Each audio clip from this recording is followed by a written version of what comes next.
السلام علیکم ورحمۃ اللہ وبرکاتہ نحمدہ ونصلی علی رسولہ الکریم اما بعد فاعوذ باللہ من الشیطان الرجیم بسم اللہ الرحمن الرحیم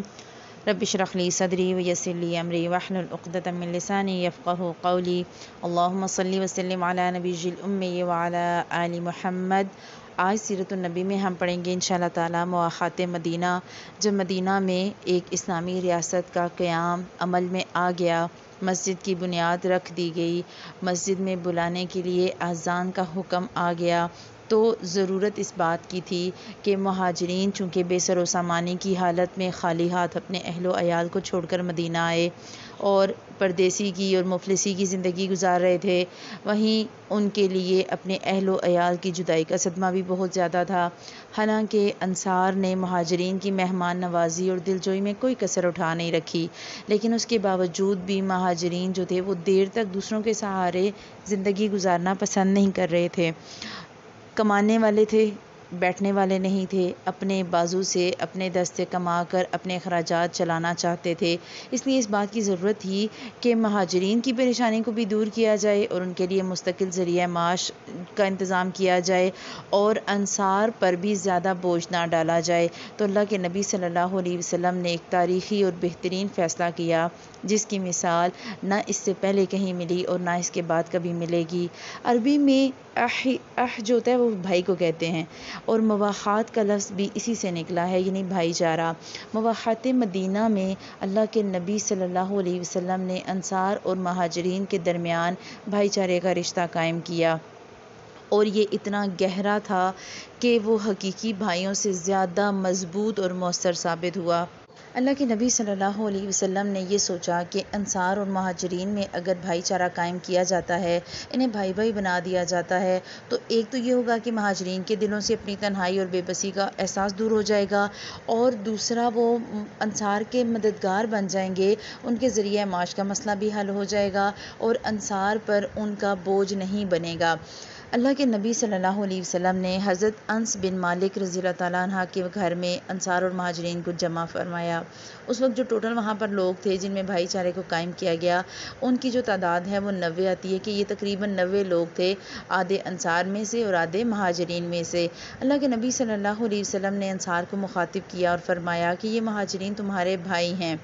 پھر مہاجرین اور انصار میں سے دو لوگوں کو اللہ کے نبی صلی اللہ علیہ وسلم بلاتے اور کہتے کہ یہ آج سے تمہارا بھائی ہے، اور ایسا بھائی جیسا حقیقی بھائی ہوتا ہے۔ لہٰذا انصار مہاجرین کو اپنے ساتھ لے گئے اور ہر چیز میں شریک کیا، حتیٰ کہ انہیں وراثت میں بھی ایک دوسرے کا حقدار بنایا گیا، یہاں تک کہ قرآن پاک میں وراثت کے احکامات نازل ہوئے اور پھر مسلمان تب تک سٹیبل ہو چکے تھے، اس وجہ سے پھر اس حکم کو منسوخ کیا گیا۔ اب مہاجرین اور انصار کی جو محبت تھی اس کا نتیجہ یہ نکلا کہ انصار اللہ کے نبی صلی اللہ علیہ وسلم کے پاس آئے اور انہوں نے اپنے کھجوروں کے باغات پیش کر دیے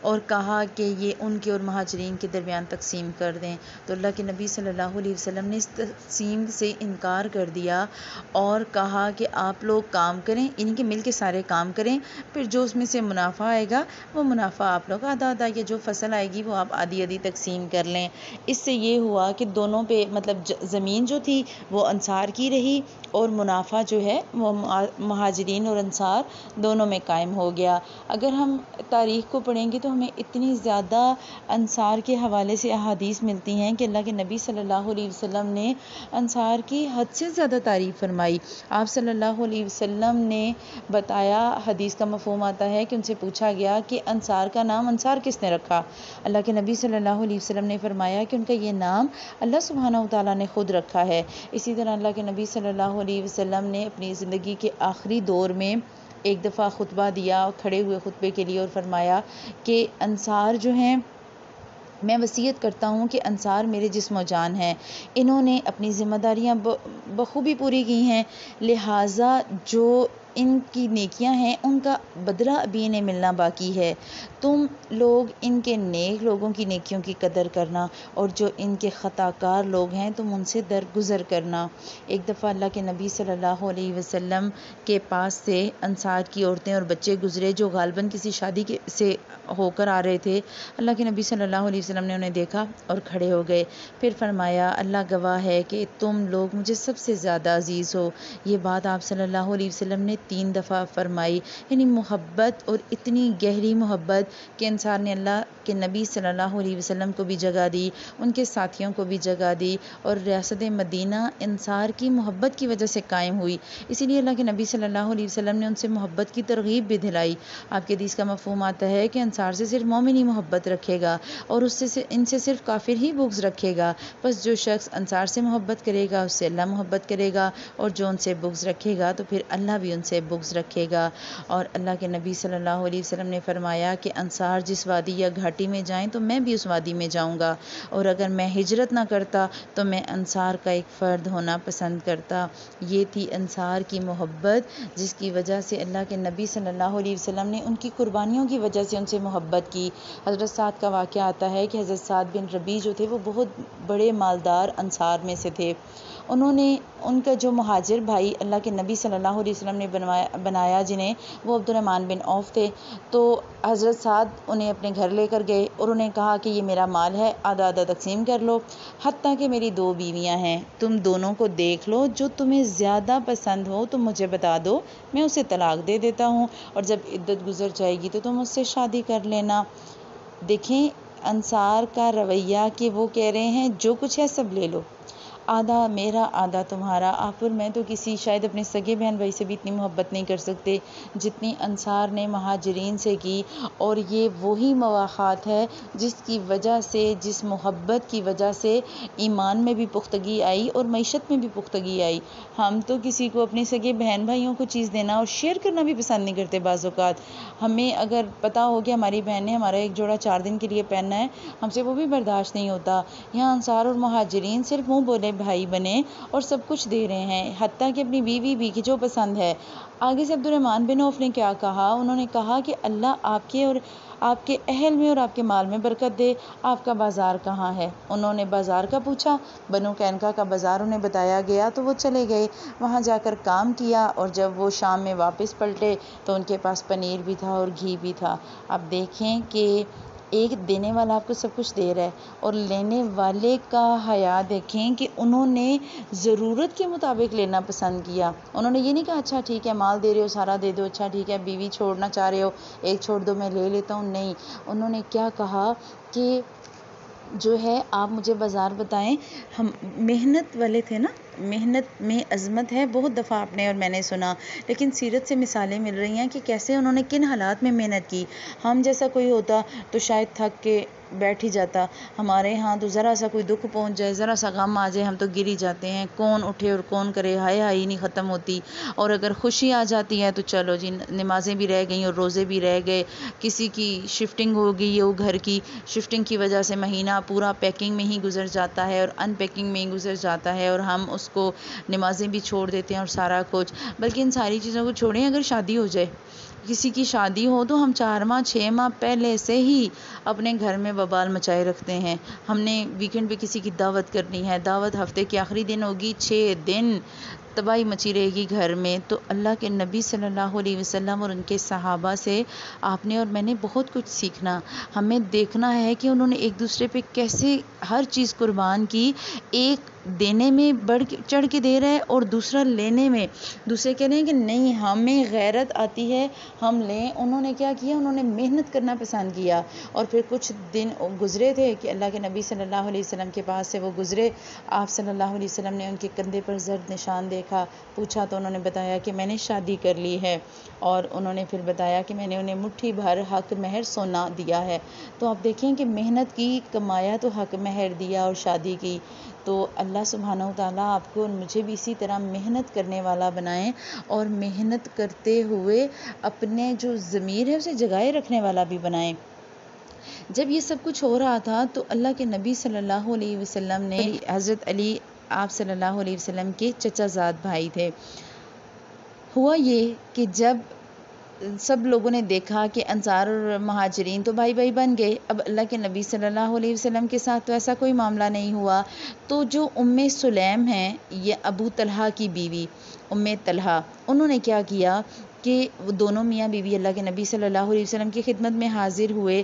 اور اپنے بیٹے کو لا کے آپ صلی اللہ علیہ وسلم کی خدمت میں پیش کیا، اور ان کے بیٹے تھے حضرت انس۔ ان کو 10 سال کی عمر میں اللہ کے نبی صلی اللہ علیہ وسلم کے پاس چھوڑا گیا، اور حضرت انس 10 سال سے لے کر اللہ کے نبی صلی اللہ علیہ وسلم کے ساتھ ہر موقع میں رہے، سفر میں اور حضر میں، اور ہر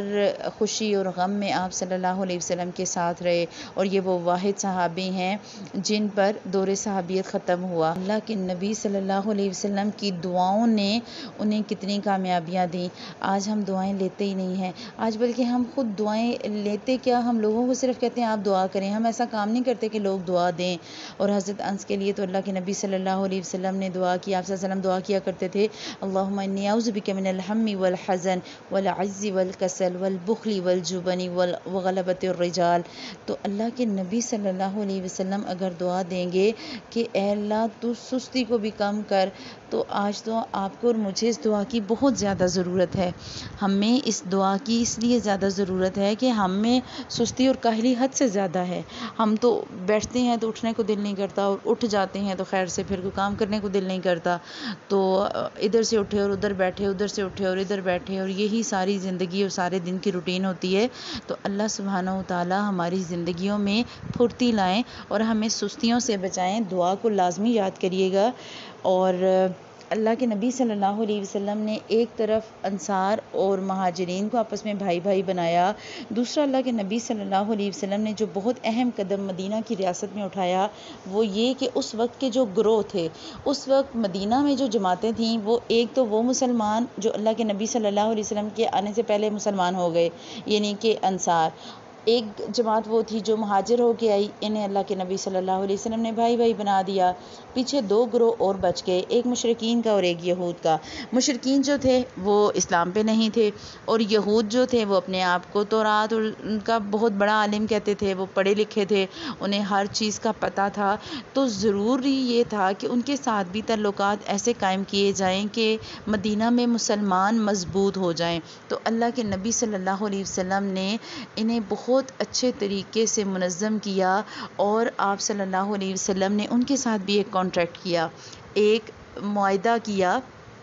جسے میثاق مدینہ کہا گیا۔ اور اس کے تھوڑے سے اہم نکات دیکھ لیتے ہیں۔ اللہ کے نبی صلی اللہ علیہ وسلم نے جو نکات پیش کیے اس میں سے ایک یہ تھا کہ قریش اور یثرب کے جو مومنین ہیں اور ان کے ماتحت ان کے ساتھ مل کر جو کام کرنے اور جہاد کرنے والے لوگ ہیں، وہ بقیہ لوگوں سے الگ ایک امت ہے، یعنی آپ الگ ہیں، ہم الگ ہیں، اپنی نیشنلٹی ہے ہماری، اپنی ایک پہچان ہے۔ دوسرا، ان کی دیت کی ادائیگی اور قیدی کی رہائی اہل ایمان کے درمیان حسب سابق ہوگی، اور یہ فدیہ اور دیت میں اہل ایمان کی مدد کریں گے، یعنی اگر کوئی کمزور ہے اور دوسرا مدد کرنا چاہے گا تو پھر اسے منع نہیں کیا جائے گا۔ پھر یہ لوگ مفسد، ظالم اور باغی کے خلاف ایک ہو کر اٹھیں گے، چاہے وہ ان کی اپنی اولاد ہی کیوں نہ ہو۔ اور آگے چل کے ہم انشاءاللہ ڈیٹیل پڑھیں گے کہ کس طرح اس معاہدے کی وجہ سے مسلمانوں کے ساتھ مختلف جنگوں میں بعض دفعہ یہود گئے اور بعض دفعہ نہیں گئے، لیکن چونکہ وہ معاہدے کے پابند تھے تو بہت سی جگہوں پر انہیں نہ چاہتے ہوئے بھی جانا پڑا۔ کوئی مومن کسی مومن کو کافر کے بدلے قتل نہ کرے گا، اور نہ ہی کسی مومن کے خلاف کسی کافر کی مدد کرے گا، اور اللہ کا ذمہ ہے، لہٰذا اللہ کا ذمہ ایک ہے، لہٰذا ایک معمولی آدمی کا دیا ہوا ذمہ بھی سارے مسلمانوں پر لاگو ہوگا، یعنی کہ اگر کوئی بھی بندہ بات کر لیتا ہے تو اس کی بات پر بھی اسے بھی اتنی ہی اہمیت دی جائے گی۔ جو یہود مسلمانوں کے پیروکار ہو جائیں گی ان کی مدد کی جائے گی، اور وہ دوسرے مسلمانوں کی طرح ہی ہوں گے، مسلمانوں کی صلح ایک ہوگی۔ جو کسی مومن کو قصداً قتل کر دے اس سے قصاص لیا جائے گا، سوائے اس صورت کے کہ مقتول کے ولی راضی ہو جائیں، اور اہل ایمان پر ضروری ہے کہ سب قاتل کے خلاف اٹھ کھڑے ہوں، یعنی کہ اگر غلطی سے قتل ہو گیا تو پھر قصاص لیا جائے گا، اور اس صورت میں لیا جائے گا جب قصاص لینے والے راضی ہوں۔ اسی طرح کسی مومن کے لیے حلال نہیں کہ کسی ہنگامہ برپا کرنے والے یا بدعتی کی مدد کرے یا اسے ٹھکانہ مہیا کرے۔ اور آخری شک یہ تھی کہ ان کے درمیان کسی بات میں اختلاف ہو تو اسے اللہ اور اس کے رسول کی طرف لوٹایا جائے گا۔ یہ جو عہد و پیمان کیے گئے یہ قریش کے ساتھ اور یہود کے ساتھ کیے گئے۔ اللہ کے نبی صلی اللہ علیہ وسلم نے مشرکین سے یہ بھی عہد لیا کہ کوئی مشرک قریش کی جان و مال کو پناہ نہیں دے گا اور نہ ہی کسی مومن کے آگے اس کی حفاظت کے لیے رکاوٹ بنے گا، اور کیونکہ جب یہ عہد ہو گیا پھر اب مسلمانوں کو کوئی خطرہ نہیں رہا تھا قریش سے بھی۔ بعض دفعہ ایسا ہوتا ہے کہ خطرہ شروع میں تو جوش میں بندہ بات کر دیتا ہے لیکن بعد میں اس پر قائم رہنا مشکل ہو جاتا ہے، تو جب معاہدہ کر لیا جاتا ہے تو پھر پابند ہو جاتے ہیں لوگ۔ پھر اس میں اللہ کے نبی صلی اللہ علیہ وسلم کے اس طرز عمل سے یہ فائدہ ہو گیا تھا کہ بعد میں وہ اپنے معاہدے کے پابند رہے۔ پھر یہود کے ساتھ اللہ کے نبی صلی اللہ علیہ وسلم نے معاہدہ کیا کہ یہود مسلمانوں کے ساتھ ایک امت ہوں گے، ان کے لیے ان کا دین اور مسلمانوں کے لیے مسلمانوں کا دین، یعنی کہ یہ نہیں کہ اب جاتے ہی اللہ کے نبی صلی اللہ علیہ وسلم نے کہا نہیں مسجد بن گئی اب سارے یہیں آ کے نماز پڑھیں اور کوئی اور نماز نہیں پڑھے گا اور یہ کافر ہے، نہیں، اللہ کے نبی صلی اللہ علیہ وسلم نے کہا آپ اپنے طریقے پہ عبادت کریں، ہم اپنے طریقے پہ عبادت کریں گے، اور تبلیغ اپنی ایک الگ جگہ چلتی رہے گی، ان کے ذمے ان کا خرچہ ہوگا اور مسلمانوں کے ذمے مسلمانوں کا۔ جو طاقت اس معاہدے کے کسی بھی فریق سے جنگ کرے گی یا یثرب پر حملہ آور ہوگی سب اس کے خلاف آپس میں تعاون کریں گے اور ہر ایک اپنی جانب کا دفاع کرے گا۔ اس معاہدے کی شرکاء کے درمیان خیر خواہی، خیر اندیشی اور نیکوکاری کے تعلقات ہوں گے، گناہ کے نہیں۔ آدمی اپنے حلیف کے جرم میں پکڑا نہیں جائے گا، یعنی ایسا نہیں ہوگا کہ اگر ایک غلطی کرے تو اس کے دوسرے بھائی کو پکڑ لیا جائے، کیونکہ پہلے ایسا ہوتا تھا پھر اس رسم کو ختم کیا گیا۔ مظلوم کی مدد کی جائے گی، جب تک جنگ برپا رہے گی یہود بھی مسلمانوں کے ساتھ خرچ برداشت کریں گے، یعنی کہ مسلمانوں کے ساتھ شریک بھی ہوں گے ہر خوشی اور غم میں، ان کے خرچے بھی برداشت کریں گے، اور اس معاہدے کی شرکاء پر یثرب میں ہنگامہ آرائی اور کشت و خون حرام ہوگا، اور اگر ان میں کوئی ہنگامہ یا جھگڑا ہو جائے تو اس کا فیصلہ اللہ اور اس کے رسول کریں گے۔ قریش اور ان کے مددگاروں کو کوئی پناہ نہیں دی جائے گی اور یہ معاہدہ کسی ظالم یا مجرم کے لیے آڑ نہ بنے گا۔ اب دیکھیں اللہ کے نبی صلی اللہ علیہ وسلم نے انتہائی حکمت کے ساتھ ان معاہدوں پر دستخط کروائے، حکمت کے ساتھ شکیں پیش کیں تاکہ مسلمانوں کے حقوق کو سیکیور کیا جائے، مائنورٹی اور میجورٹی دونوں کے حقوق کا تحفظ کیا جائے۔ ایک بہترین اسلامی ریاست تبھی قائم کی جا سکتی ہے جب ہر کمزور کی مدد کی جائے اور ہر مشکل وقت میں سارے کے سارے متحد ہو کر اکٹھے ہوں، اور ان کا آگے جا کے بہت فائدہ ہوا۔ انشاءاللہ باقی کی ڈیٹیل ہم آگے جا کے پڑھیں گے۔